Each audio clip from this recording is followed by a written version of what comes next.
दोस्तों, कैसे हैं आप सब भाई? ठीक है बच्चों, चलो अच्छी बात है।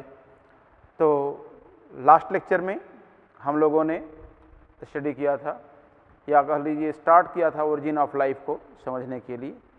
आज के इस लेक्चर में मैं संतोष पांडे CLC सीकर से आपका स्वागत करते हुए पिछले लेक्चर की बातों को आगे बढ़ाने की कोशिश कर रहा हूँ, ठीक है ना, और इसे हम लोग समझने का प्रयास करेंगे। चलिए दो तीन बात, जैसे मान लीजिए लास्ट में हमने कल आपको छोड़ा था 3 इम्पॉर्टेंट कनोटेशंस पर, कि जो धार्मिक परिकल्पना है अर्थात विशिष्ट सृष्टिवाद का सिद्धांत है, उसकी बेसिस पर उसके अनुसार 3 अधिमानी बिंदु क्या हैं या 3 महत्वपूर्ण बिंदु उसके क्या हैं। तो पहला बिंदु याद करिए, हमने ये कहा था कि पृथ्वी पर उपस्थित सभी जीवधारी या जातियां अपने इसी वर्तमान रूप में निर्मित की गई हैं या उत्पन्न हुए हैं। और दूसरी बात ये थी कि पृथ्वी की जैव विविधता अर्थात अर्थ की बायोडाइवर्सिटी आरंभ से ही ऐसी थी तथा आगे भी ऐसी ही रहेगी। और तीसरा पॉइंट ये था कि पृथ्वी की आयु लगभग 4000 वर्ष प्राचीन है, अर्थात पृथ्वी का निर्माण 4000 वर्ष पूर्व हुआ है। तो ये सारी बातें हम लोगों ने किया था, अर्थात ये जो फर्स्ट हाइपोथेसिस हम लोगों की थी, यह इवोल्यूशन का विरोध करती है, इवोल्यूशन को नहीं मानती है। उसके अनुसार सब कुछ अपने इसी वर्तमान रूप में बनाया गया है एक ईश्वरीय शक्ति के द्वारा। तो आइए अब दूसरी थियरी हम लोग लेते हैं, सेकेंड जो हाइपोथेसिस है या सेकेंड थियरी है, आप इसको आप देखिए, ये है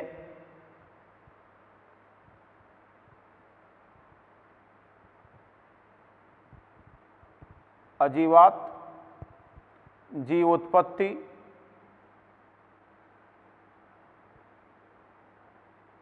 का सिद्धांत। अजीवात जीवोत्पत्ति का सिद्धांत, या इसे स्वतः जननवाद भी कहते हैं, या स्वतः जननवाद। अब इसी चीज को इंग्लिश में क्या बोलते हैं, तो यहां पर आप देखेंगे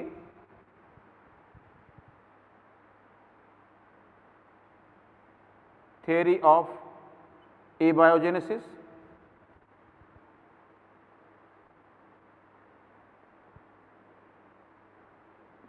या इसी को कहते हैं theory of spontaneous generation.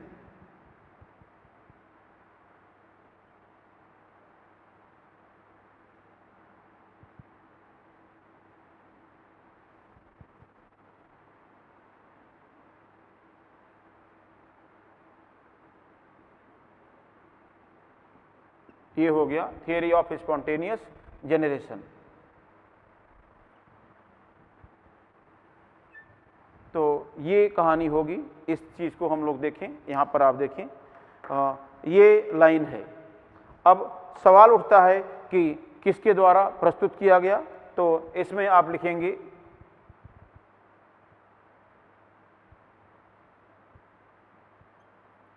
Proposed by, तो आप लिखेंगे ग्रीक दार्शनिकों के द्वारा। ग्रीक दार्शनिकों के द्वारा प्रस्तुत।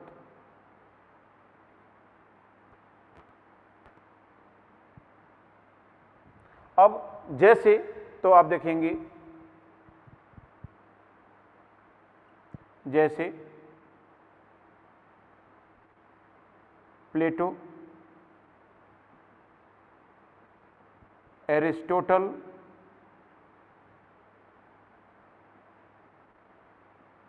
देल्स, एनेक्सिमेंडर, ये कुछ दार्शनिक थे जिन्होंने मुख्य रूप से इस सिद्धांत को प्रस्तुत करने में सहायता किया, इस सिद्धांत को प्रस्तुत किया या इस परिकल्पना को माना। अब सवाल उठता है कि इस परिकल्पना के अनुसार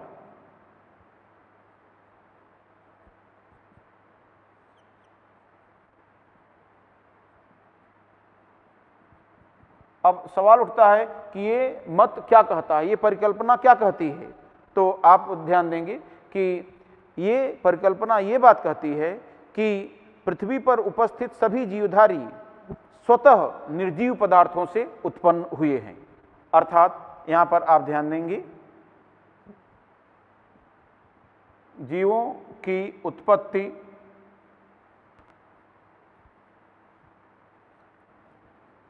निर्जीव पदार्थों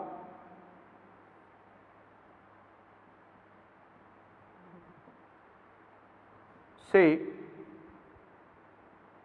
स्वतः हुई है। इस तरह से आप देखेंगे, क्या जीवों की उत्पत्ति निर्जीव पदार्थों से स्वतः हुई है, अपने आप हुई है, अर्थात निर्जीव पदार्थों से ही जीवन उत्पन्न हुआ है। इसका अर्थ ये हो गया कि लाइफ अपने आप ओरिजिनेट कर जा रही है, किससे? नॉन लिविंग ऑब्जेक्ट से। अर्थात हम कहेंगे कि लाइफ इज ओरिजिनेटेड spontaneously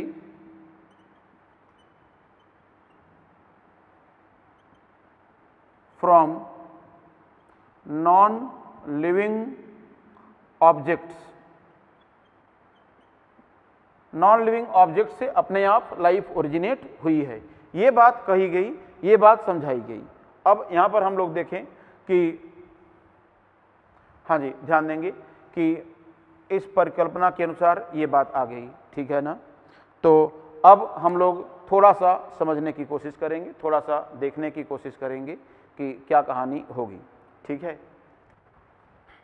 तो यहां पर हम लोग देखें कि इसी परिकल्पना को एक दूसरे साइंटिस्ट हुए, वॉन हेलमोंट, उन्होंने ये बताने का प्रयास किया कि हाँ ये सही है और इसके लिए हमने एक्सपेरिमेंट करके देखा है। तो उसी चीज को यहां पर देखेंगे कि वॉन हेलमोंट ने बताया कि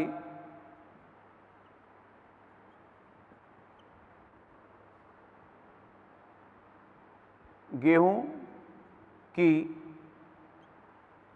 बाली या भूसे के साथ पसीने से भीगी गंदी शर्ट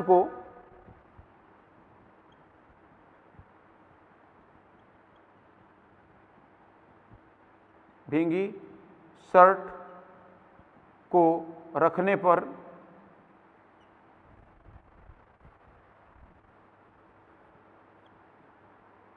चूहे या 21 दिन में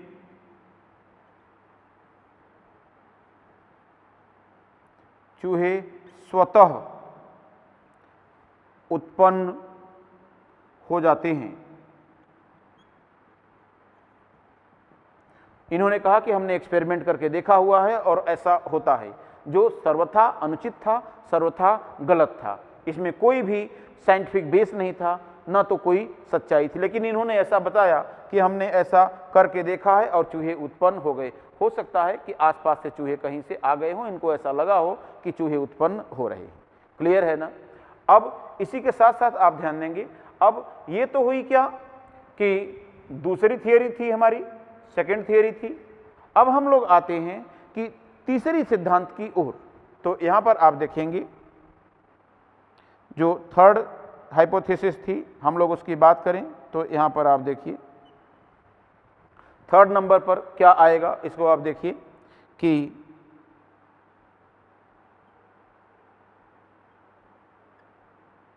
स्वतः जननवाद को निरस्त किया जाना,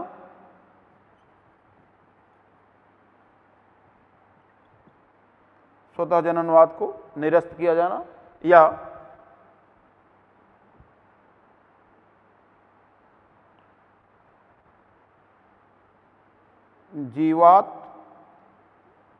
जीवोत्पत्ति का सिद्धांत।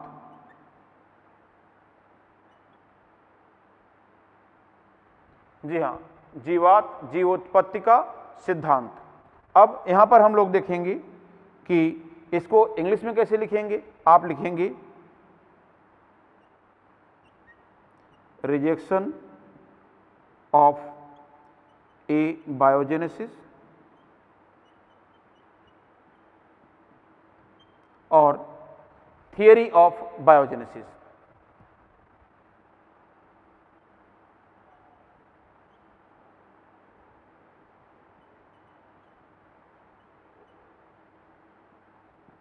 जी हाँ, बायोजेनेसिस का सिद्धांत या थियरी ऑफ बायोजेनेसिस की बात की जाएगी। तो यहाँ पर हम लोग देख पाएंगे, हम लोग देख सकेंगे, समझ सकेंगे कि बायोजेनेसिस की थियरी क्या है। क्लियर है? तो ये कहानी हो जाएगी। चलिए यहाँ पर हम लोग देखते हैं कि आगे इसके बाद में क्या हमको देखना पड़ेगा। तो ये किसने प्रस्तुत किया? तो आप कहेंगे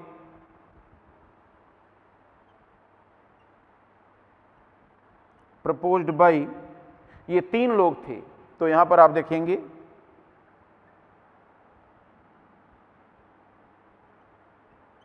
लेज़ेरो स्पेलेंजेनी,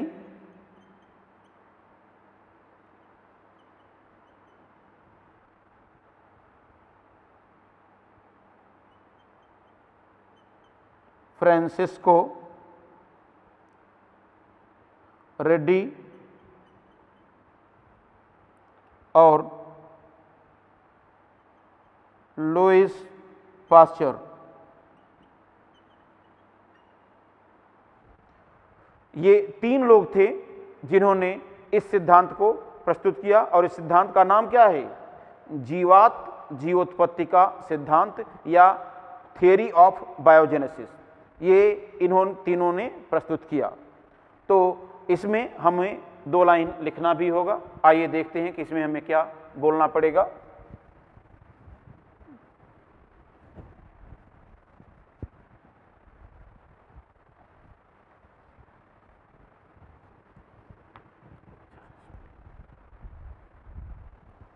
तो इसमें आप लिखेंगे इन तीनों वैज्ञानिकों ने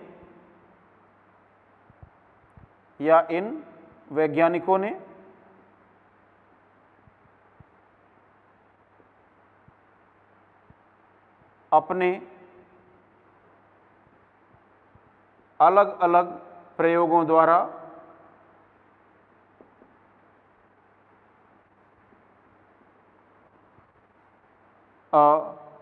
प्रमाणित किया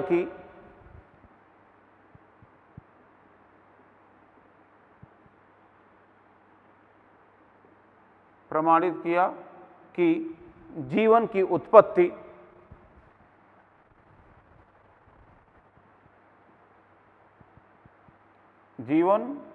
केवल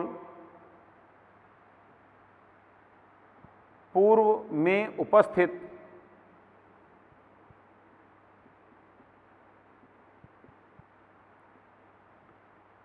जीवों से ही उत्पन्न हो सकता है।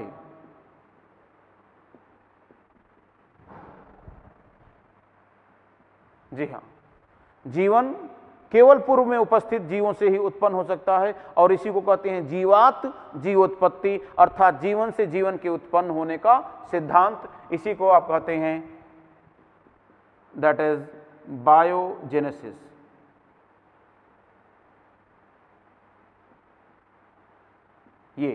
ये कहानी होगी। अब हमें देखना होगा कि इन तीनों वैज्ञानिकों का प्रयोग क्या था। सबसे पहले हम लोग देखेंगे किसका एक्सपेरिमेंट। जी हाँ, सबसे पहले हम लोग देखेंगे फ्रांसिस्को रेड्डी और स्पेलेंजेनी का एक्सपेरिमेंट।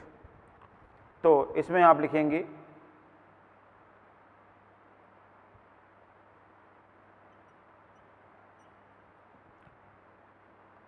या हम बात करें कि experiments of Francisco Redi and Lazzaro Spallanzani ये बात करने जा रहे हैं हम लोग, और इन दोनों ने अलग अलग प्रयोग किया था। तो आप कहेंगे कि इन्होंने अलग अलग परंतु एक जैसा ही प्रयोग किया था।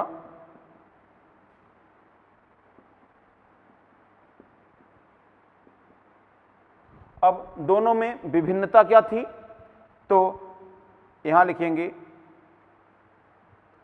अंतर यह था कि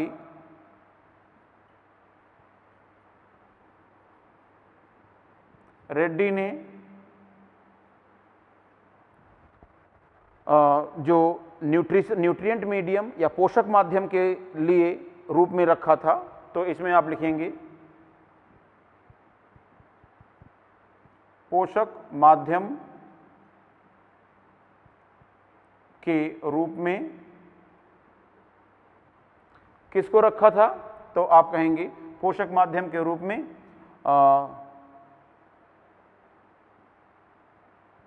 उबले मांस को लिया था।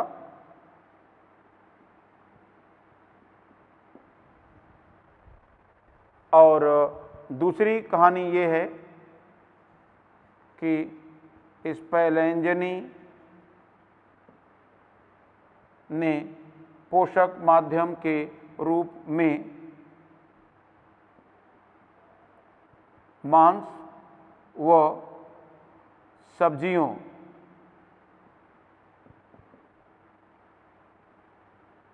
के उबले शोरबे को लिया था। जी हाँ, आप ध्यान देंगे, रेड्डी ने क्या किया था, केवल मांस को उबाल करके लिया था पोषक माध्यम के रूप में, और स्पैलेंजनी ने मांस और सब्जियों के उबले हुए शोरबे को, शोरबा मतलब मांस और सब्जियों को पीस लिया, पीस करके पानी के साथ ग्राइंड कर लिया, अच्छे से पीस लिया पानी के साथ, और उसके बाद में फिर उसी का जूस, उसी का एक्सट्रैक्ट, उसी का सिरप ले करके उसको उबाल लिया, जिसको शोरबा कहा गया, जिसको सूप कहते हैं इंग्लिश में, ठीक है ना। तो इस तरह से इन्होंने लिया। अब यही अंतर था दोनों के एक्सपेरिमेंट में। अब हुआ क्या था, तो हुआ ये था कि आप ध्यान दीजिए,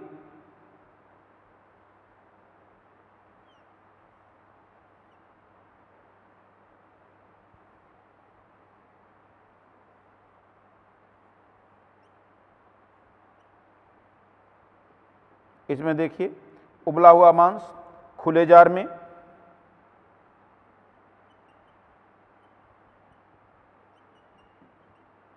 उबला मांस खुले जार में। अब इसमें ध्यान दें, इसमें मक्खियों के लार्वा एवं जीवाणु की वृद्धि हो पाई।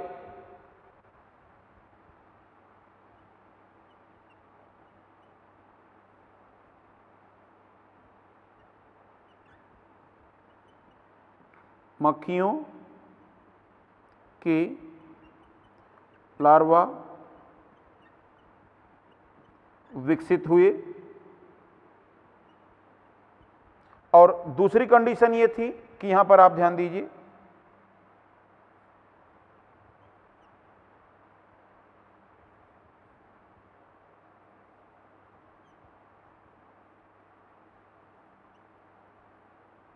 यहां पर आप ध्यान दीजिए, इसमें भी इन्होंने उबला मांस लिया, लेकिन इस उबले हुए मांस को इन्होंने क्या काम किया कि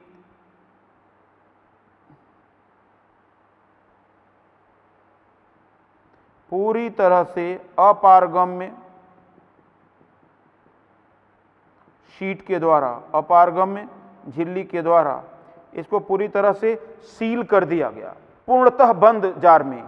तो यहां पर आप देखेंगे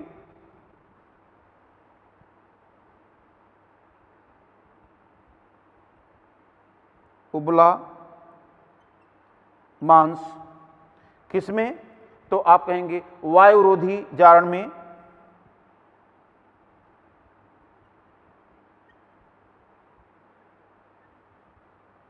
वायुरोधी जार में, अर्थात पूरी तरह से सील्ड जार में। तो अब बताइए इसमें मक्खियों के लार्वा उत्पन्न होंगे? तो इसमें आप कहेंगे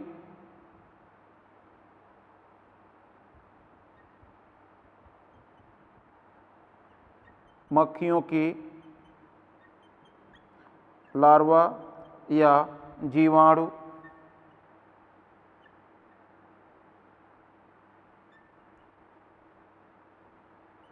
उत्पन्न नहीं हो पाई। अब मक्खी का लार्वा या जीवाणु उत्पन्न नहीं हो पाया, जबकि यहां पर मक्खियों के लार्वा या जीवाणु विकसित हो गए। मैं उसको भी शामिल कर लूं, या जीवाणु विकसित हो गए।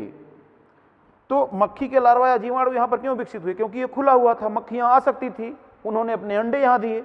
बैक्टीरिया भी हवा के द्वारा यहां आ सकते थे, तो वो भी यहां पर पोषक माध्यम पर वृद्धि कर गए। लेकिन यहां पर ऐसा नहीं हुआ। तो यहां पर क्या हुआ कि पूरी तरह से एयर टाइट था, पूरी तरह से सील्ड करके रखा गया था इसको, इसलिए किसी भी तरह के जीवन की उत्पत्ति इसमें नहीं हो पाई। अब जरा सोचिए कि इन दोनों में से किस जार में रखा हुआ मांस सड़ जाएगा, किसमें सड़न आ जाएगी? तो आप कहेंगे कि इसमें सड़न आ जाएगी, इसमें बैक्टीरिया की एक्टिविटी नहीं होगी, इसलिए इसमें सड़न नहीं हो पाएगी। तो इसमें आप ध्यान दें, अतः यह मांस सड़ गया, ये हो गया। लेकिन यहां पर हम बात कहेंगे तो कहेंगे कि अतः यह मांस, बताइए क्या हुआ? तो आप कहेंगे अतः यह मांस सुरक्षित रह सका। तो अब देखिए कि यहां पर आप ध्यान दें कि इसके सड़ जाने से, ध्यान दीजिए, इसके सड़ जाने से यह प्रमाणित हो रहा है कि नॉन लिविंग से लिविंग की उत्पत्ति नहीं होगी, केवल लिविंग से लिविंग की उत्पत्ति होगी। या इसके न सड़ने से यह प्रमाणित हो रहा है। तो आप ध्यान दीजिए कि उसके सड़ने से नहीं, बल्कि इसके न सड़ने से, इसके सुरक्षित रह जाने से यह प्रमाणित हो गया कि अगर जीवन का यहां तक आना बंद कर दिया जाए, रोक दिया जाए, तो यहां पर जीवन की उत्पत्ति संभव नहीं हो पाएगी। अर्थात जीवधारी उत्पन्न हो पाएंगे केवल तभी जब यहां पर पहले से जीवधारी उपस्थित रहते हों। तो इस तरह से स्पेलेंजनी और फ्रांसिस्को रेड्डी का एक्सपेरिमेंट था। तो रेड्डी ने केवल मांस लिया था, इसलिए एक्चुअल में आप रेड्डी का एक्सपेरिमेंट देख रहे हैं। और इसी में मांस की जगह पर अगर इस तरह से इसको हटा करके, ध्यान दें, अगर इसकी जगह पर हम इस तरह का जार ले लें, यहां पर सब्जियों व मांस का सिरप ले लें, शोरबा ले लें, सूप ले लें, तो ये हो जाएगा किसका? स्पेलेंजनी का प्रयोग। तो इस तरह से आप देख पाएंगे बच्चों इन चीजों को। तो मुझे उम्मीद है कि आप समझ गए होंगे ये एक्सपेरिमेंट। लेकिन आप ध्यान दें, इस एक्सपेरिमेंट के बाद भी कुछ लोगों ने कहा कि यहां पर जीवन इसलिए उत्पन्न नहीं हो पाया क्योंकि हवा का सीधा संपर्क नहीं था, जबकि जीवन की उत्पत्ति के लिए हवा का सीधा संपर्क या वायु का सीधा संपर्क होना आवश्यक है। तो इसीलिए एक तीसरे एक्सपेरिमेंट की आवश्यकता पड़ी, और वो एक्सपेरिमेंट है लुई पास्चर का एक्सपेरिमेंट। किसका? लुईस पास्चर का एक्सपेरिमेंट। तो अब हम लोग वो एक्सपेरिमेंट देखने का प्रयास करेंगे। तो इसमें आप लिखेंगे next experiment of Lewis pasture.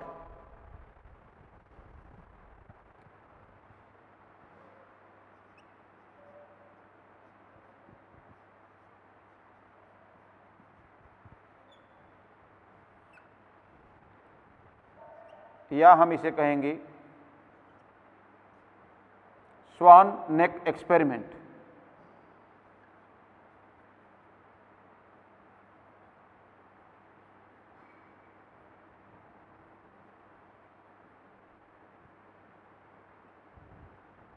Swan neck experiment हम यहां पर बात करने जा रहे हैं, क्या? स्वान नेक एक्सपेरिमेंट। तो इस तरह से हम लोग देख पाएंगे, इस तरह से हम लोग समझ पाएंगे। तो आइए देखते हैं क्या कहानी होगी।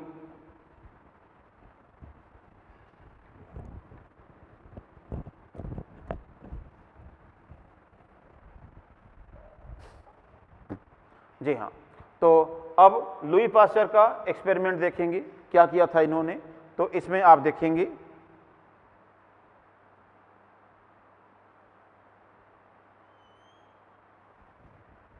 इसको मैं ठीक कर दूं।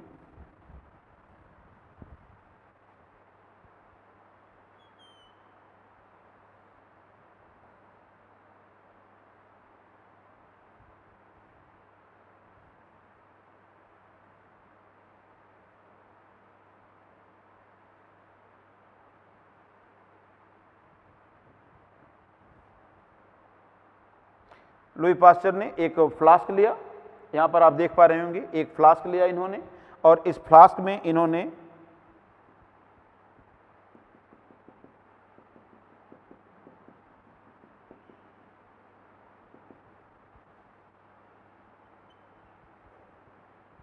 शर्करा व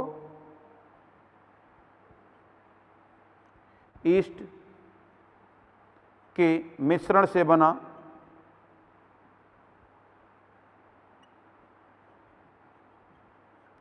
शोरबा लिया, ये लिया। अब यहां पर हम लोग देखें कि क्या कहानी होगी।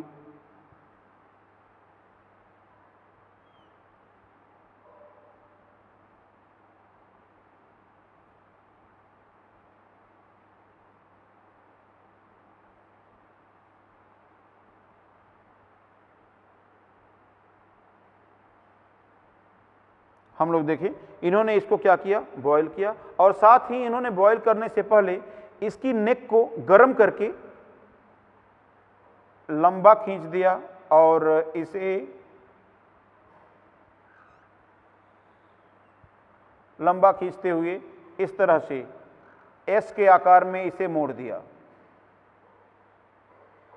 आप ध्यान दीजिए, इसको क्या किया इन्होंने, एस के आकृति में इसकी गर्दन को ऐसे मोड़ दिया इन्होंने, कुछ इस प्रकार से। तो आप ध्यान दीजिए कि लुई पास्चर ने फ्लास्क की नेक को लंबा करके थोड़ा सा घुमा दिया, मोड़ दिया, और अब इसको इन्होंने कहा हंस ग्रीवा फ्लास्क। हंस ग्रीवा फ्लास्क।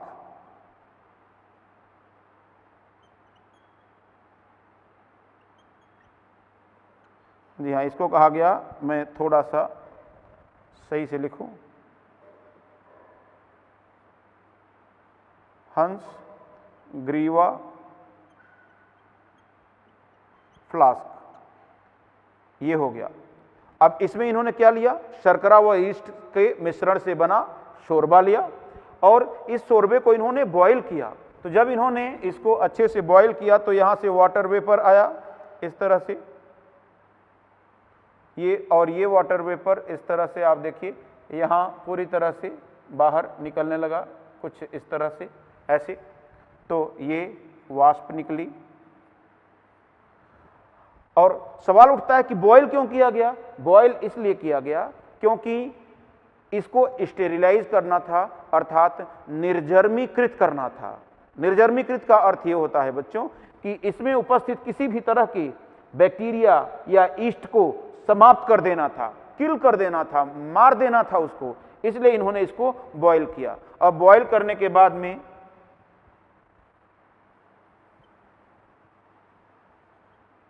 एक यहां पर आप देखेंगे ठंडा करके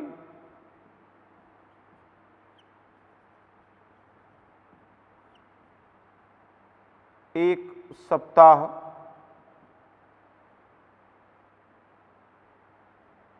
तक रखा।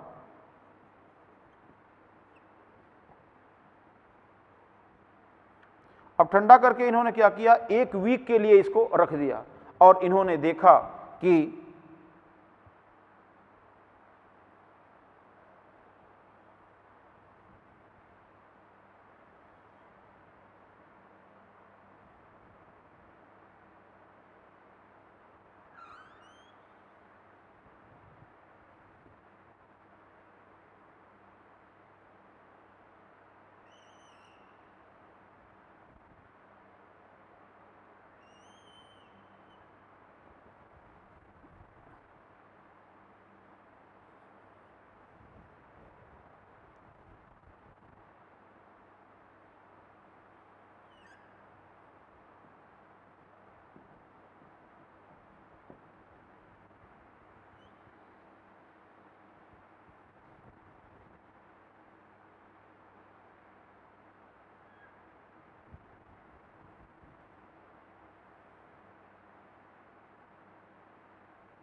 जी हाँ, इन्होंने देखा कि 1 वीक तक रखने के पश्चात भी, 1 वीक तक, 1 सप्ताह तक रखने के पश्चात भी इसमें किसी तरह की बैक्टीरिया की ग्रोथ नहीं हो पाई, किसी तरह की जीवाणु उत्पन्न नहीं हो पाई। जीवाणु उत्पन्न नहीं हो पाई।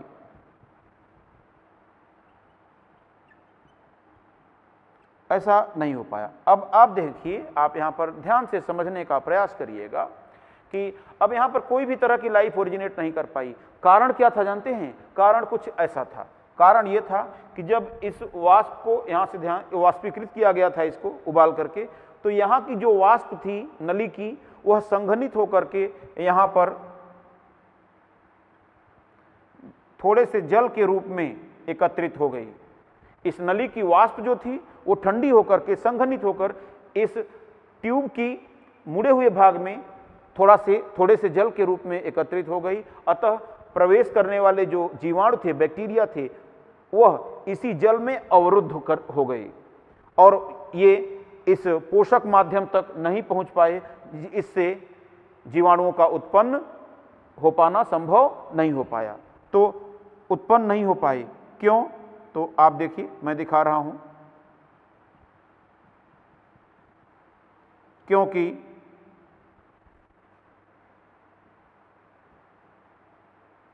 बाहर से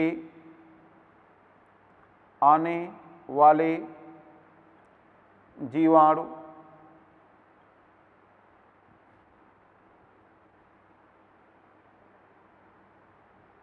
नली में स्थित जल में रोक लिए गए। अब ये नली में उपस्थित जल कहाँ है जी? तो वो ये है, इस तरह से नली में उपस्थित जल में रोक लिए गए, इसलिए जीवाणु उत्पन्न नहीं हो पाई। तो ये कहानी यहाँ पर आप देख सकते हैं, इस कहानी को आप यहाँ पर समझ सकते हैं। तो देखिए, वायु का सीधा संपर्क भी स्थापित था, फिर भी यहाँ पर जीवधारी उत्पन्न नहीं हो पाए। क्यों? क्योंकि वो जीवधारी यहाँ आ नहीं सकते थे, इसलिए। तो क्या इस प्रयोग ने पूरी तरह से बात को स्पष्ट कर दिया या नहीं? तो आपका जवाब यही आना चाहिए कि यस। तो यहाँ पर लिखेंगे, नीचे लिखेंगे नोट करके लिखेंगे, इसी प्रयोग द्वारा पूर्णतः यह सिद्ध हो गया कि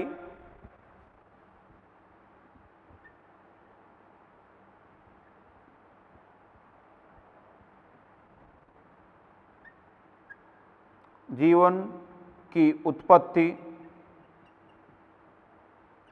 पूर्व में स्थित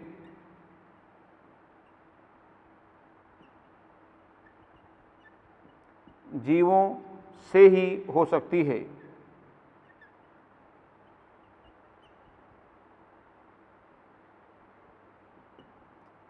जीवों से ही हो सकती है। ये कहानी आपको नोट में यहाँ पर लिखना है। तो उम्मीद करता हूँ कि आप लोग इस तरह से नोट करके इस पॉइंट को जरूर लिख लेंगे, ठीक है ना। तो इस तरह से आप देखेंगे ये एक्सपेरिमेंट था किसका, लुईस पास्चर का। अब आगे की बात हम लोग देखें तो यहाँ पर आप देखेंगे एक और बात थी कि ऐसा ही एक और प्रयोग, इसी प्रयोग के सापेक्ष लुई पास्चर ने एक और प्रयोग किया था। ध्यान दीजिए, इसी प्रयोग के सापेक्ष उन्होंने एक और प्रयोग भी किया था जिसको नियंत्रण प्रयोग कहा गया था। आइए देखते हैं कि वो नियंत्रण प्रयोग क्या था। तो इसमें आपको मैं बताऊं, थोड़ा सा स्पेस यहां लेते हैं तो आप देखेंगे, इसको मैं सीधे कहूंगा कि पास्चर का नियंत्रण प्रयोग, इसे हम लोग यहां पर डिस्कस करेंगे। तो आप देखेंगे अब इस नियंत्रण प्रयोग में हम लोगों को क्या देखना होगा। इन्होंने क्या किया था,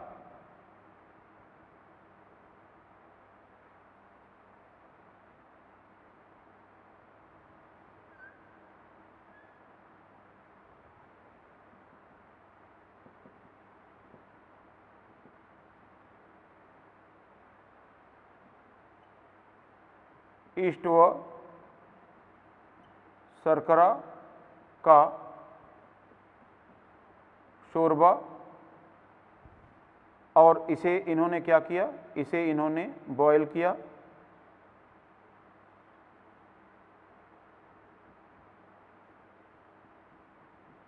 इस तरह से इन्होंने क्या कर दिया भाई, इसको बॉयल कर लिया।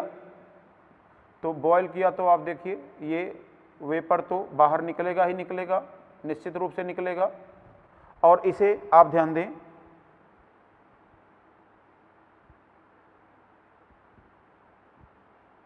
ठंडा करके कई दिन तक रखा। जैसे इसको इन्होंने ठंडा करके कई दिन तक रखा था, इसी तरह से इसको भी बॉयल करने के बाद ठंडा करके कुछ दिनों के लिए रख दिया। तो देखेंगे कि इसमें क्या हो गया भाई,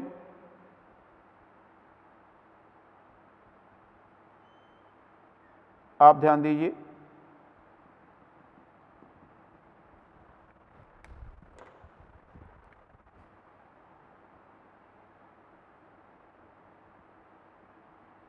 आप देख सकते हैं यहां पर क्या हो गया जी। यहां पर हुआ ये बच्चों कि 3 दिन के भीतर ही जीवाणुओं की पर्याप्त कॉलोनी डेवलप हो गई, जीवाणु कॉलोनी यहां पर विकसित हो गई। तो यहां पर आप देखेंगे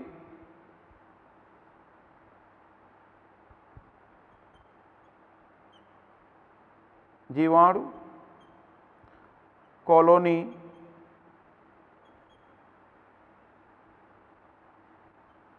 का विकास हो गया। अब सवाल उठता है कि यहां पर जीवाणु कॉलोनी का विकास हो गया और ऐसा ही एक्सपेरिमेंट था तो यहां पर जीवाणु कॉलोनी का विकास नहीं हो पाया। तो देखिए उस नियंत्रण प्रयोग का बेनिफिट क्या मिला, उस नियंत्रण प्रयोग से क्या सहायता मिली। उस प्रयोग से यह सहायता मिली कि यहां पर जीवाणु की कॉलोनी न विकसित होने के लिए जिम्मेदार क्या थी, इसकी गर्दन का विशिष्ट आकार, यही जिम्मेदार था, क्योंकि गर्दन का विशिष्ट आकार ही इसमें अनुपस्थित था। बाकी सब जो घटक थे एक्सपेरिमेंट के, प्रयोग के विभिन्न बातें यहां पर भी समान थी और यहां पर भी समान थी। अंतर यहां पर क्या था, केवल एक घटक यहां पर अनुपस्थित था, जो था गर्दन का विशिष्ट आकार। तो नियंत्रण प्रयोग का अर्थ अब मैं आपको बताऊं तो आप ध्यान दें, पास्चर का नियंत्रण प्रयोग ये हो गया। तो अब नियंत्रण प्रयोग कहते किसको हैं, तो आप कहेंगे मुख्य प्रयोग के सापेक्ष किया जाने वाला एक वैसा ही प्रयोग जिसमें मुख्य प्रयोग की तुलना में कोई न कोई घटक अनुपस्थित रखा जाता है। अब आप कहेंगे कि इसको आप पूरा लिख लीजिएगा, मैं इसको लिखवा नहीं रहा हूं, यहां पर मैं बोल रहा हूं, आप लिख लीजिएगा कि नियंत्रण प्रयोग के लिए ऐसे लिखेंगे कि मुख्य प्रयोग के सापेक्ष किया जाने वाला उसी तरह का एक दूसरा प्रयोग जिसमें मुख्य प्रयोग की तुलना में किसी न किसी घटक को अनुपस्थित रखा जाता है। अब नीचे आप क्या लिखेंगे कि नियंत्रण प्रयोग का महत्व। जी हां, नियंत्रण प्रयोग का महत्व। तो इसका महत्व क्या होता है बच्चों? इसका महत्व यह होता है कि यह मुख्य प्रयोग से प्राप्त परिणाम की सार्थकता या प्रामाणिकता को साबित करने में सहायक होता है। मुख्य प्रयोग की जो परिणाम है, इसका रिजल्ट है, उसकी प्रामाणिकता को, उसकी सच्चाई को साबित करने में सहायक होता है इस तरह का नियंत्रण प्रयोग। इसको हम लोग आगे भी बात करेंगे। तो ये थोड़ा हायर लेवल की बात हो गई, खास करके जैसे केवीपीवाई एग्जाम वगैरह में इस तरह के कंट्रोल एक्सपेरिमेंट से रिलेटेड बातें वहां पर पूछी जा सकती हैं। तो इस तरह से बच्चों हम लोगों ने देख लिया यहां इस थियरी को। क्लियर है? आइए देखते हैं कुछ अन्य थियरी के बारे में भी। तो आइए कुछ अन्य थियरी भी देख लेते हैं।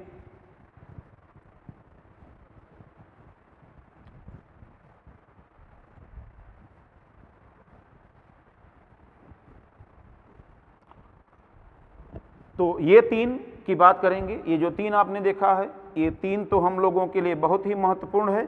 अब कुछ और बातें ब्रीफ में। तो यहां पर आप देखेंगे, यहां पर हम कहेंगे कि कुछ अन्य परिकल्पनाएं।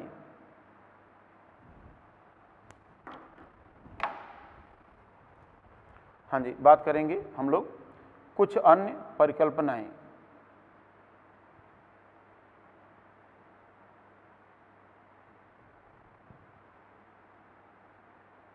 अन्य परिकल्पनाएं।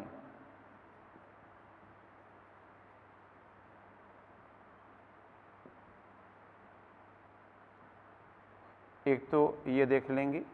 दूसरे नंबर पर हम देखेंगे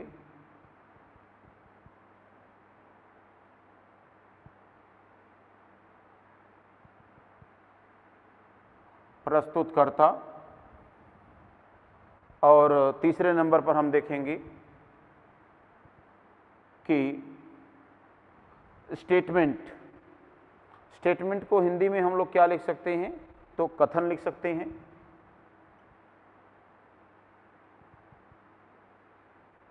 कथन या विचार।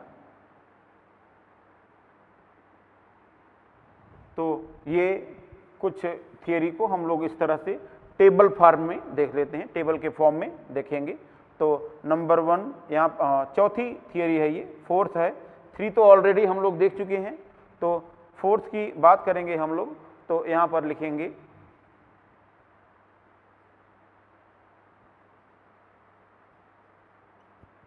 जीवन की निरंतरता का सिद्धांत। जी हाँ, जीवन की निरंतरता के सिद्धांत की बात हम लोग करें तो इसमें देखेंगे कि ये क्या है, तो इसके प्रस्तुतकर्ता कौन थे, ठीक है ना। तो पहली बात तो इसके प्रस्तुतकर्ता को थोड़ा सा स्किप करते हुए हम लोग आगे देखें कि विचार क्या है इसका। तो इसका मतलब है, आप ध्यान दें, जीवन अनादिकाल से ही कई ग्रहों पर स्थित है।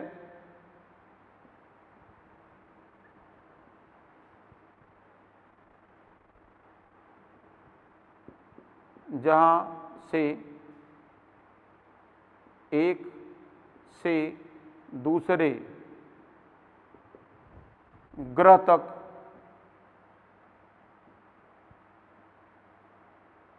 यह जा सकता है।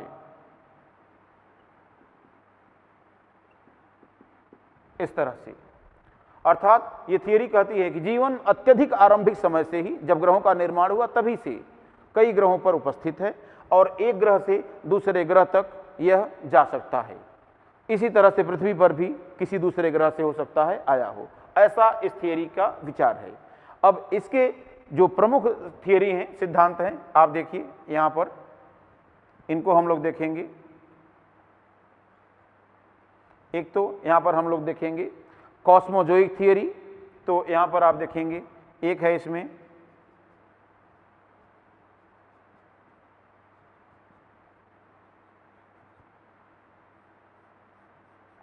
कॉस्मोजोइक सिद्धांत,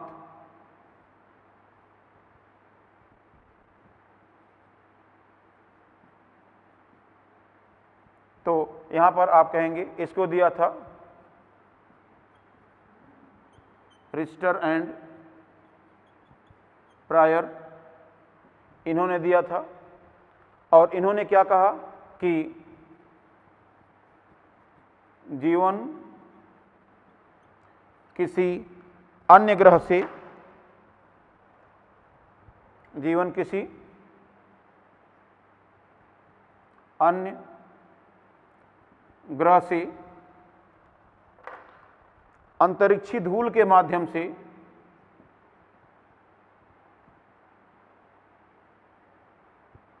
अंतरिक्षीय धूल के द्वारा पृथ्वी तक आया है।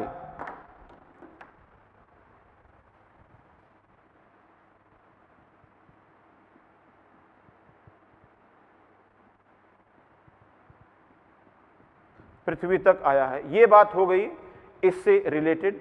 और दूसरी यहां पर आप देखेंगे जो बी पॉइंट है इसका, आप ध्यान दें, पैनस्पर्मिया, पैनस्पर्मिया का सिद्धांत, और ये दिया था, आप ध्यान दें,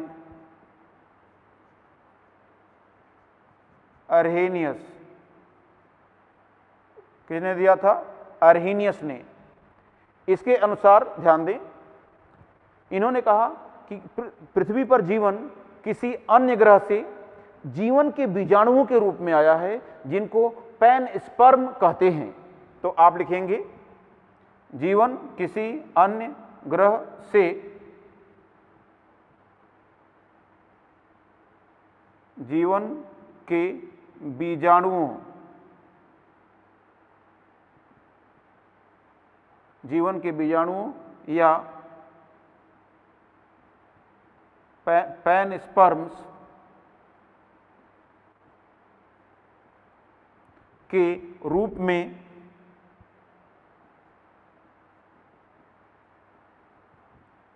पृथ्वी तक आया है। ये कहानी इन्होंने बताया, इस तरह से इन्होंने बात किया।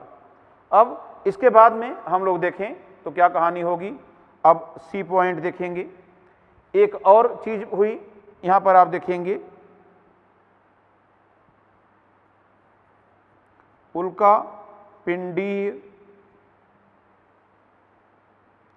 सिद्धांत, अर्थात इसको कहते हैं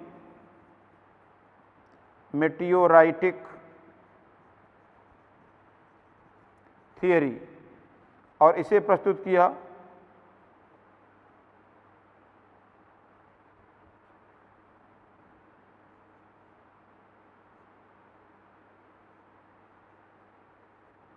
हेल्महोल्ट्ज ने। किसने? हेल्महोल्ट्ज ने प्रस्तुत किया, या हिंदी में अगर हम लिखें, कठिन आपको लग रहा हो तो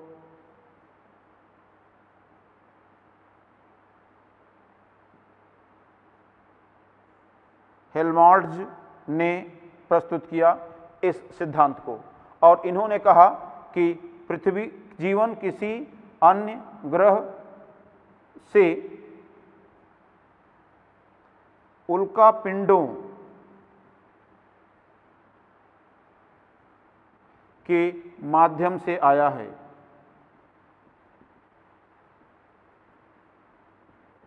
ये बात इन्होंने कहा, और यहां पर मैं एक नोट लिखने जा रहा हूं नोट करके हम एक बात लिखेंगे यहाँ पर, ये है आप देखिए एक्सोबायोलॉजी।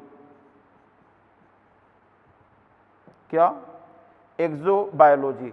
तो एक्सो मीन्स क्या होता है? एक्सटर्नल या आउट या बाहर, और बायोलॉजी मीन्स होता है जीवन का अध्ययन। तो यहां पर आप देखेंगे किसी बाह्य ग्रह पर जीवन की संभावना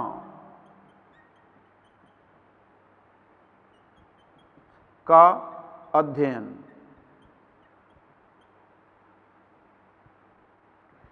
एक तो हो गया ये एक्सोबायोलॉजी।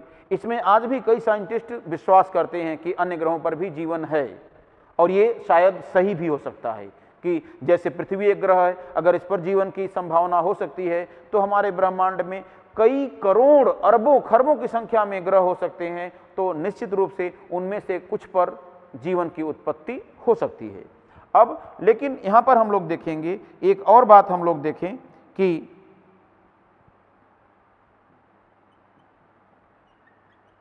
अंतरिक्ष में विकिरण की अधिकता के कारण, विकिरण की अधिकता के कारण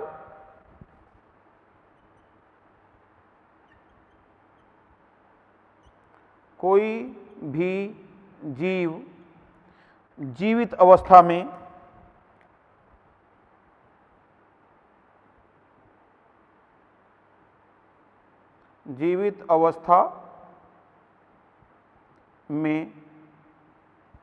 पृथ्वी तक नहीं आ सकता, पृथ्वी तक नहीं आ सकता। और यही कारण है, ध्यान दीजिए, यही कारण है कि इन तीनों सिद्धांतों पर विश्वास नहीं किया जाता है। तो ये तो बात हो गई क्या? नोट से रिलेटेड। तो इसे आप ऐसे बॉक्स में बंद कर लेंगे, और इसे बॉक्स में बंद करने के पश्चात आगे हम लोग देखेंगे अगला फिफ्थ थियरी की बात करने जा रहे हैं हम लोग। यहां पर आप देखेंगे क्या? प्रलयवाद का सिद्धांत।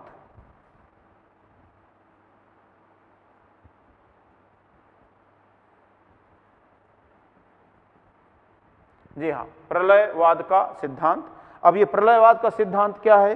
तो इसको हम लोग देखें, किसने दिया? इन्होंने दिया था, क्यूवियर ने। किसने दिया था? क्यूवियर ने। तो क्यूवियर ने क्या कहा, अब आपको बताते हैं। तो यहां पर आप देखेंगे क्यूवियर, जी हाँ, इन्होंने दिया। तो इन्होंने कहा कि एक युग के पश्चात या एज के पश्चात पृथ्वी पर प्रलय आती है, जिससे सब कुछ नष्ट हो जाता है, और उस प्रलय के पश्चात जीवन नए रूपों में उत्पन्न होकर अगली प्रलय तक चलता रहता है। तो यहां पर आप देखेंगे एक युग या एज की समाप्ति पर प्रलय आती है,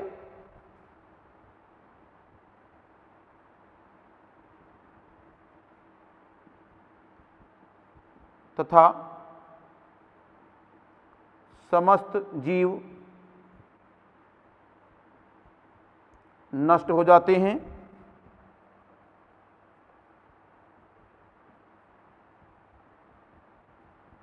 तथा इसके पश्चात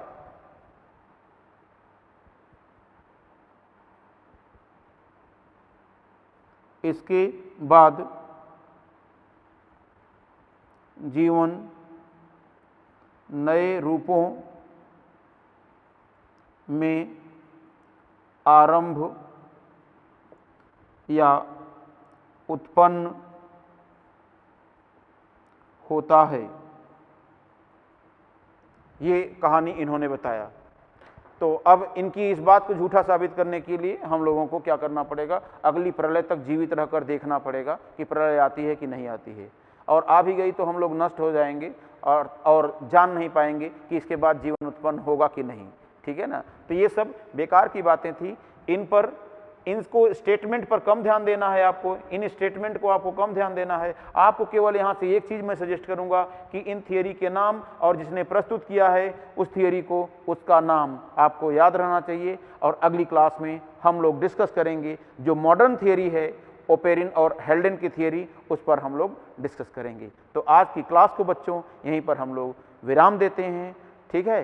इसको आप रिवाइज करिएगा और देखिएगा, और मुझे दीजिए इजाज़त।